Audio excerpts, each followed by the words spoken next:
ಭಯೋತ್ಪಾದನೆಗೆ ಬೆಂಬಲಿಸುವುದನ್ನು ನಿಲ್ಲಿಸುವಂತೆ ಪಾಕಿಸ್ತಾನದ ಮೇಲೆ ಚೈನಾ ಹಾಗೂ ಟರ್ಕಿ ದೇಶಗಳು ಒತ್ತಾಯಿಸಬೇಕು ಎಂಬ ಆಶಯವನ್ನು ಭಾರತ ಹೊಂದಿದೆ ಎಂದು ವಿದೇಶಾಂಗ ಸಚಿವಾಲಯದ ವಕ್ತಾರ ರಣಧೀರ್ ಜೈಸ್ವಾಲ್ ಹೇಳಿದ್ದಾರೆ.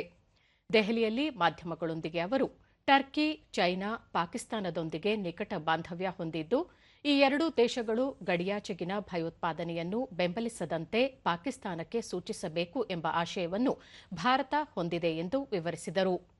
ಭಾರತ ಟರ್ಕಿ ಸಂಬಂಧ ಕುರಿತ ಪ್ರಶ್ನೆಗೆ ಜೈಸ್ವಾಲ್, ಪ್ರತಿಯೊಂದು ದೇಶದ ಸೂಕ್ಷ್ಮ ನಡವಳಿಕೆಗಳ ಆಧಾರದ ಮೇಲೆ ಬಾಂಧವ್ಯಗಳು ನಿರ್ಮಾಣಗೊಳ್ಳುತ್ತವೆ ಎಂದು ಉತ್ತರಿಸಿದರು.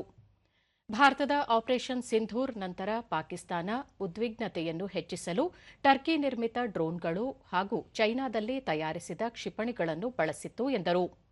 ಸಿಂಧೂರ್ ಕಾರ್ಯಾಚರಣೆ ನಡೆಸಿದ ನಂತರ ಮೇ 10ರಂದು ರಾಷ್ಟ್ರೀಯ ಭದ್ರತಾ ಸಲಹೆಗಾರ ಅಜಿತ್ ದೋವಲ್ ಅವರು ಚೈನಾ ವಿದೇಶಾಂಗ ಸಚಿವ ವಾಂಗ್ ಯಿ ಅವರೊಂದಿಗೆ ಮಾತುಕತೆ ನಡೆಸಿ ಪಾಕಿಸ್ತಾನದ ಗಡಿಯಾಚೆಗಿನ ಭಯೋತ್ಪಾದನೆಯ ವಿರುದ್ಧ ಭಾರತದ ದೃಢ ನಿಲುವನ್ನು ಚೈನಾಗೆ ಮನವರಿಕೆ ಮಾಡಿಕೊಟ್ಟಿದ್ದರು ಎಂದು ಹೇಳಿದರು.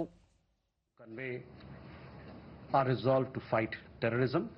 We want the world to come together to fight terrorism tooth and nail in all its forms and manifestations.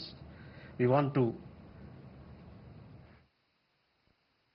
to exhort the world to hold those responsible for cross-border terrorism accountable. Those have been practicing it for the last 40 years against India, that is Pakistan. Their actions need to be called out.